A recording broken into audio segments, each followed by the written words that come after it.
नमस्कार साथियों, स्वागत है आपका मेरे YouTube चैनल पर।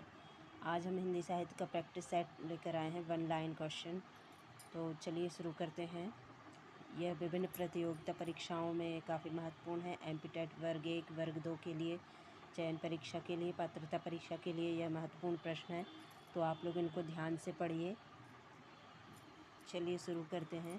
पहला प्रश्न है, हरिवंश राय बच्चन की आत्मकथा के कितने भाग हैं? तो हरिवंश राय बच्चन की आत्मकथा के 4 भाग हैं। ठीक है।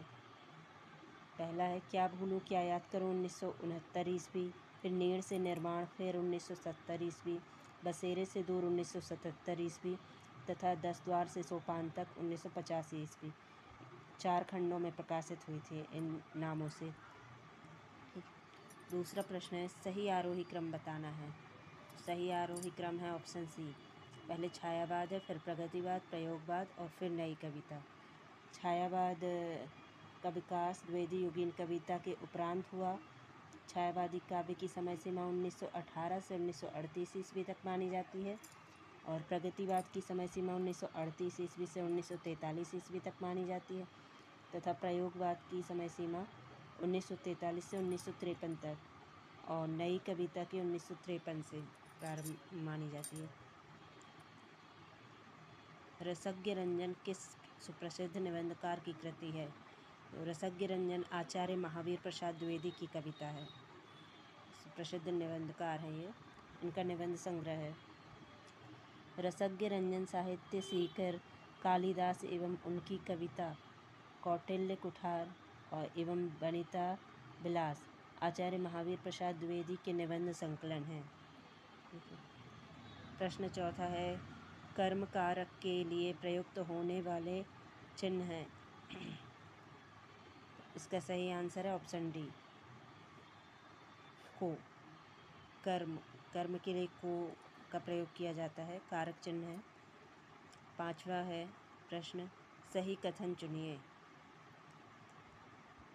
या और व ध्वनियाँ अर्ध स्वर कहलाती हैं। व्यंजन का उच्चारण बिना स्वर की सहायता से हो सकता है। अवधेश का विग्रह अवधनधेश होता है। हिंदी में व्यंजनों की संख्या 60 है। तो सही कथन चुनकर बताना है। सही कथन है या और वा ध्वनियाँ अर्धस्वर कहलाती हैं। ठीक है।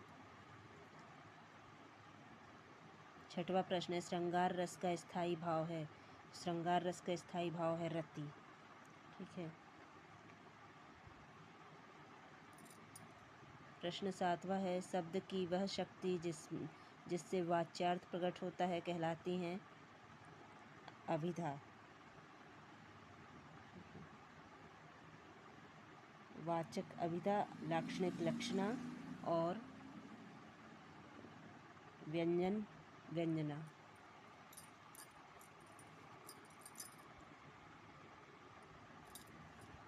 प्रश्न आठवां है, आधुनिक हिंदी कहानी का आरंभ सरस्वती पत्रिका के सन 1900 ईस्वी में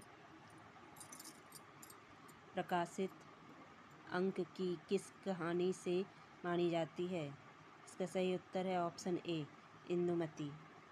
ठीक है।